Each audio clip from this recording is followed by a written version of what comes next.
Bonjour à tous et aux fidèles de la chaîne. Dans cette vidéo, je vais vous parler du passage en lithium du parc de batterie service du bateau. Cette opération nécessite quelques ajustements et modifications de l'équipement initial, cela dû aux contraintes plus exigeantes du lithium par rapport aux batteries au plomb. Le printemps vient d'arriver, mais ici dans le canal, un fort Mistral sévit. 35 à 40 nœuds établis avec des rafales à 45 nœuds, ici aux instruments. Plus tard, dans la matinée, nous avons eu 51 nœuds. Par chance, le travail est à l'intérieur. Aussi, suivez-moi et bonne visualisation.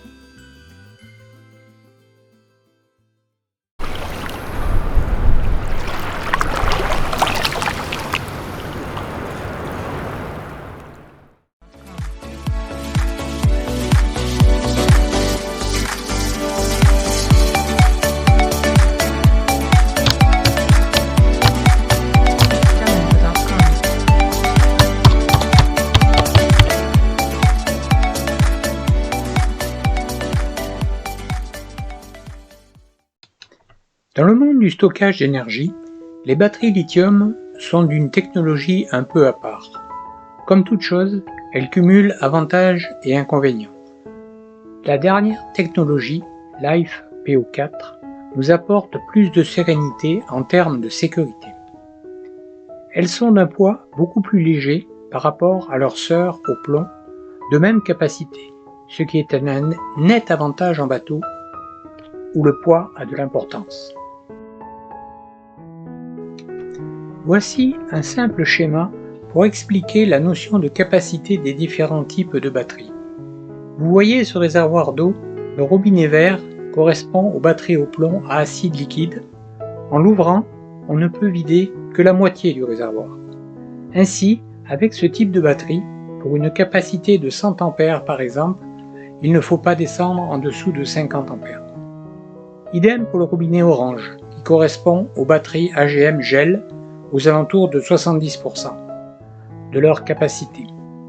En ce qui concerne le lithium, on pourra vider le réservoir à 100% sous certaines conditions, car le robinet est en bas. Un énorme avantage. Toutefois, cette technologie nécessite des adaptations et des protections supplémentaires. J'y reviendrai dans la suite de la vidéo.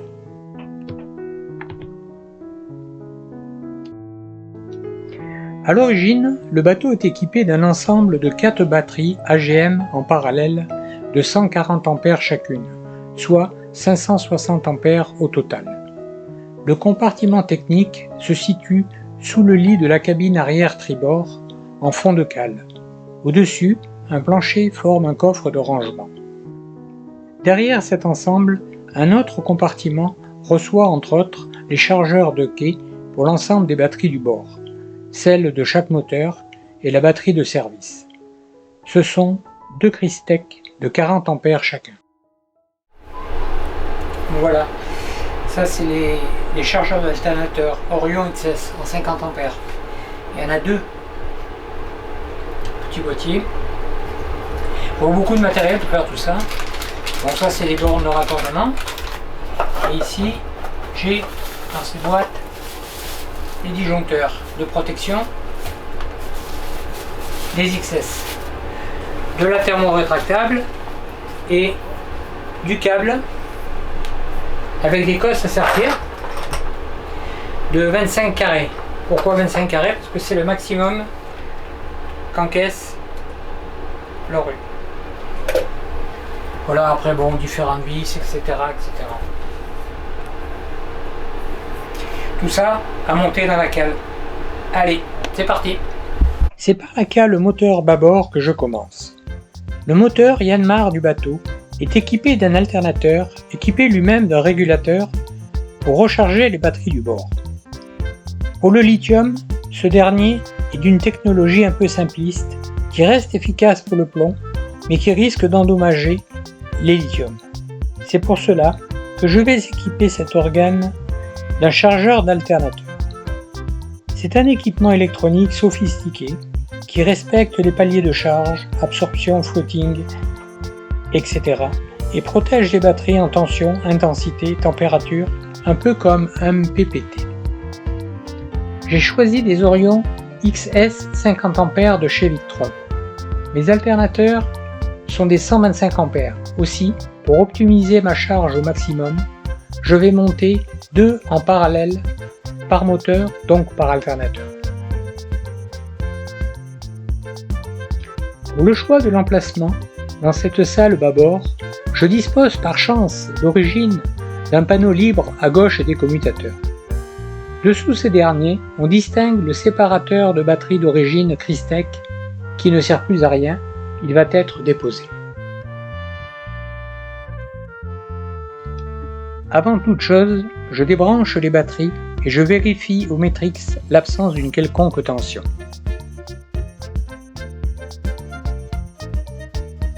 Le montage peut commencer. Je positionne à blanc les différents éléments afin de marquer leur position définitive.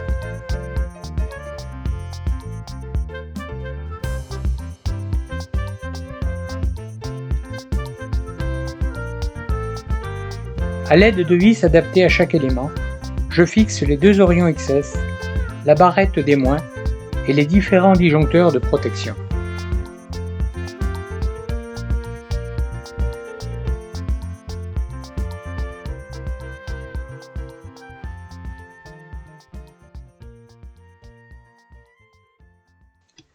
Place maintenant au câblage proprement dit. Pour l'instant, je travaille du câble de 25 mm², rouge pour les plus et noir pour les moins.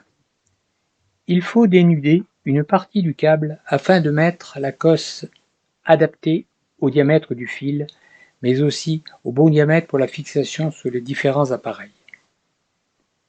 Ne pas oublier de passer un morceau de gaine thermorétractable pour la finition de l'ensemble. Il faut maintenant fixer la cosse sur le fil. Le sertissage proprement dit est facile à exécuter avec une bonne pince à sertir adaptée. On positionne correctement le câble et sa cosse sur la mâchoire de l'outil et l'on presse vigoureusement. Sur les cosses longues, 2 sertissages sont recommandés.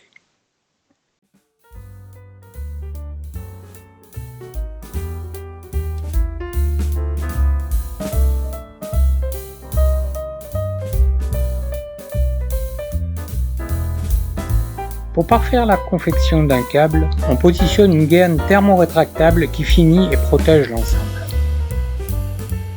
Pour chaque câble, l'opération est répétée après avoir pris la longueur de conducteur adéquate.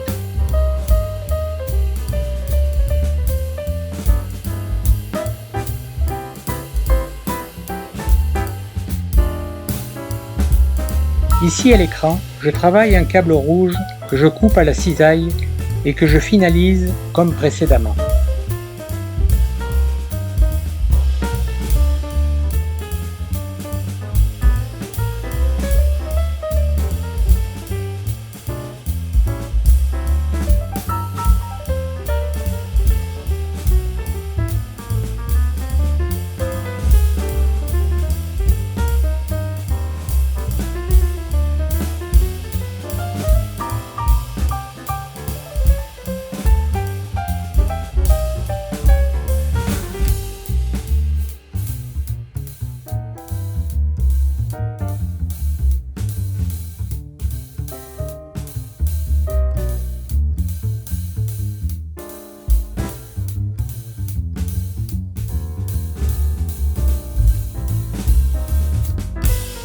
Vient ensuite le montage de ces différents câbles électriques sur leurs éléments en respectant le schéma électrique d'origine.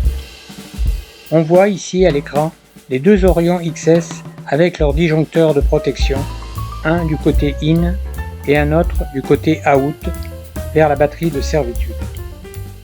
L'ensemble est propre et surtout accessible pour tout contrôle ou intervention rapide. Les éléments Victron installés à bord ont toutes une fonction Bluetooth. Les Orion allongent la liste. Cette technique permet de superviser le fonctionnement des divers organes, mais aussi de les configurer suivant les différents critères de l'installation. J'ai choisi de regrouper tout cela sur ma tablette de bord.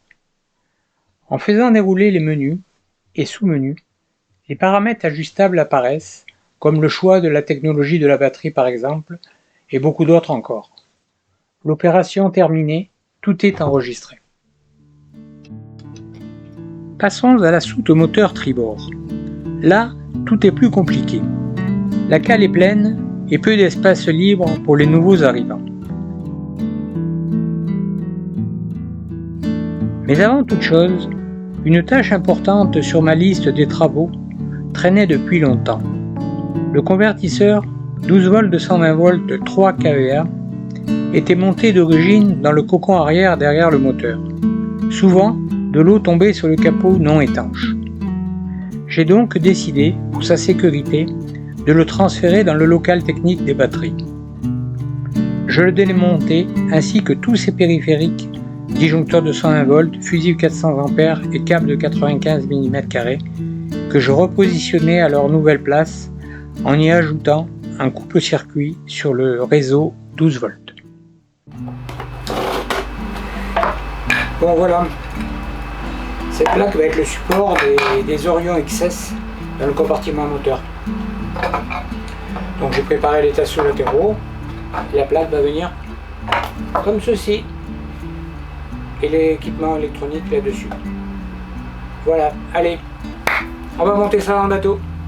De ce côté du bateau, la plaque support trouve sa place sous le panneau principal. À l'écran, le gros disjoncteur et divers organes ont été repoussés sur la droite, afin de laisser la place aux protections de l'Orion. Je fixe donc les deux derniers Orions sur la plaque support avec la barrette démo. L'ensemble est ensuite fixé à son poste dans la soute. La pose des disjoncteurs est ensuite réalisée dans l'espace libéré. Le câblage électrique est exécuté comme dans l'autre compartiment et les deux Orions configurés. Voilà, les deux moteurs de l'ADL sont maintenant équipés et aptes à passer au lithium.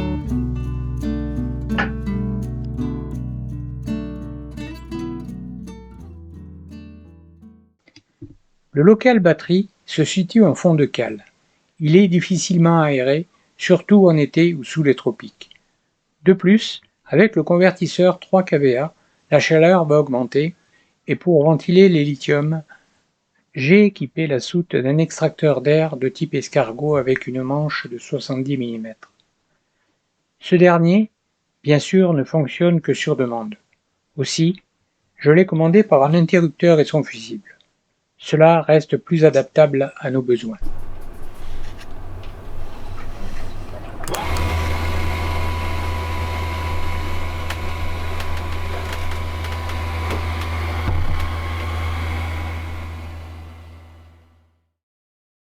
Mes chargeurs de quai sont mon dernier problème d'adaptation avant le passage au lithium. A l'origine, ce sont deux Crystec de 40 A chacun, couplés entre eux et programmés pour des batteries AGM. Comme je conserve mes batteries de démarrage moteur en AGM, je ne pouvais configurer les Crystec pour les deux types de batteries. Aussi, j'ai choisi de dédier les deux Crystec à la batterie de service lithium. Ils développent 80 A à eux seuls. J'ai acheté un petit chargeur Victron dédié à mes deux batteries moteurs que je rajoute entre les deux Crystec et que je configure en AGM. La modification commence par la pose d'un coffret fusible qui sert de raccordement au nouveau câblage et qui protège les différents circuits de charge des batteries moteurs et des nouvelles batteries de service au lithium.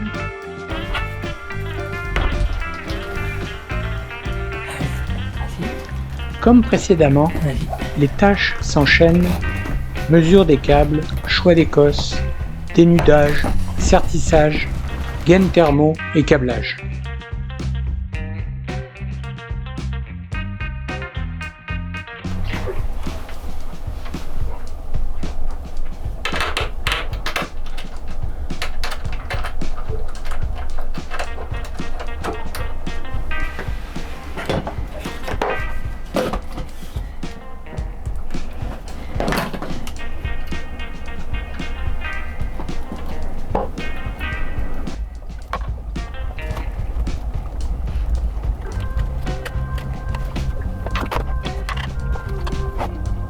Le petit chargeur bleu des batteries moteurs est raccordé et inséré entre les deux Crystec.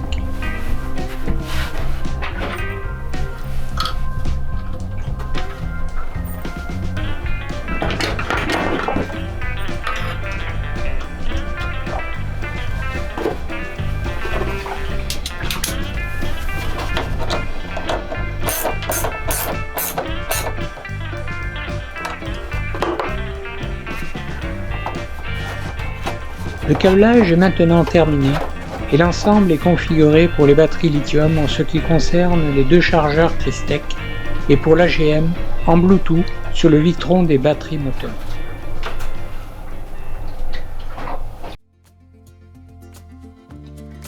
L'adaptation des périphériques étant maintenant terminée, attaquons-nous aux batteries proprement dites, sujet principal de cette vidéo. Dans un premier temps, je déconnecte toutes les cosses plus et moins des batteries AGM afin de libérer l'espace pour nos futurs lithium.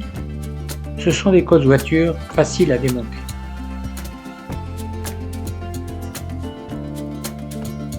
Je fais un repérage sommaire du câblage et une vérification au matrix des différents points de tension.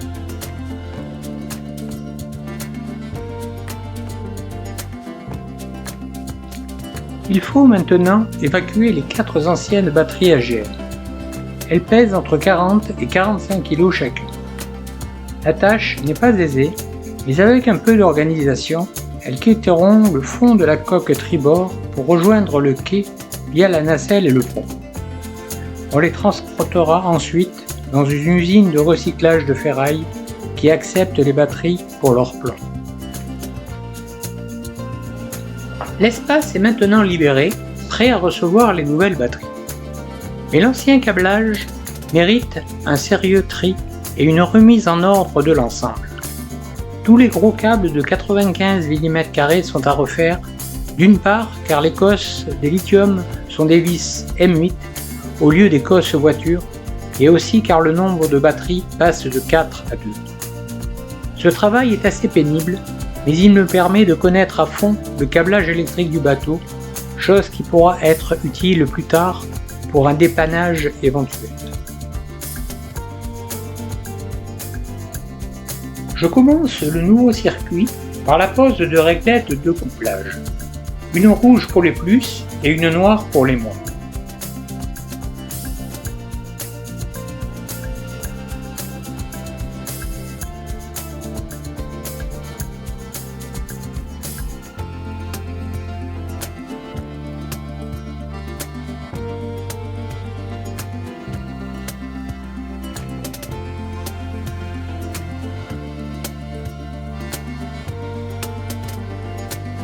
Elle facilite le raccordement des fils et évite leur empilage.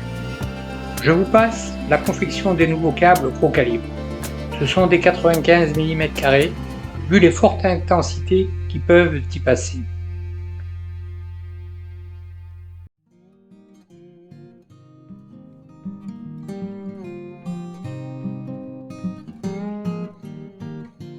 Le câblage est aéré et fixé à la paroi ou au fond à l'aide de résans et de supports. Vous pouvez remarquer en haut sur la gauche du panneau de fond le shunt de 500 A du contrôleur Victron 712. Il reste à poser les deux câbles plus et moins entre les batteries et les réglettes pour finaliser le câblage. Mais avant, fixons les batteries.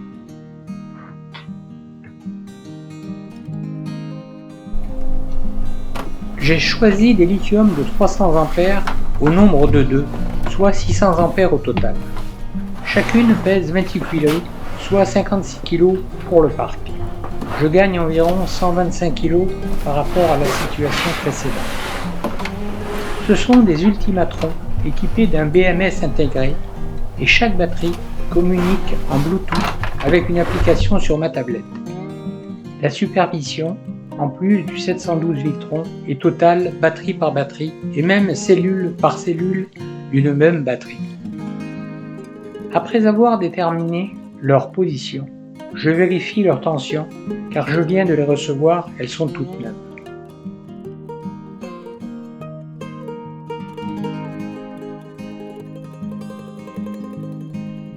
J'avais préparé à l'atelier des tasseaux à la bonne longueur pour fixer ces dernières et les empêcher de glisser. Ces tasseaux sont solidement fixés au plancher.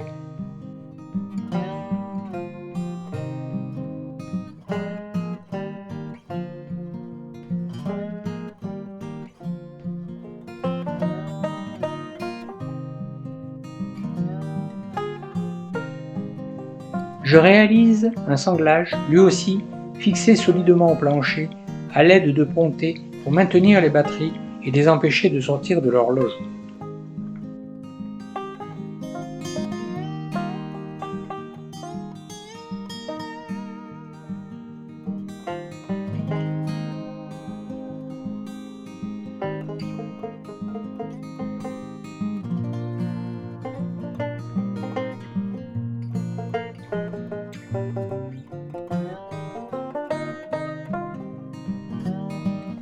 Je finalise le câblage des batteries avec leur couplage et le raccordement au réseau plus et moins. L'ensemble est presque prêt à être mis en service. Il reste à vérifier le bon fonctionnement. Je charge sur ma tablette l'application des Lithium Ultimatron pour leur supervision. À l'origine, l'ADL avait comme source d'énergie les alternateurs moteurs que nous avons vus, ainsi que les chargeurs de quai. Les panneaux solaires, avec leur MPPT, ont été reparamétrés, ainsi que l'hydrogénérateur et le contrôleur Victron 712. À l'aide d'un dongle, nous avons vérifié la configuration du convertisseur Phoenix 3kV.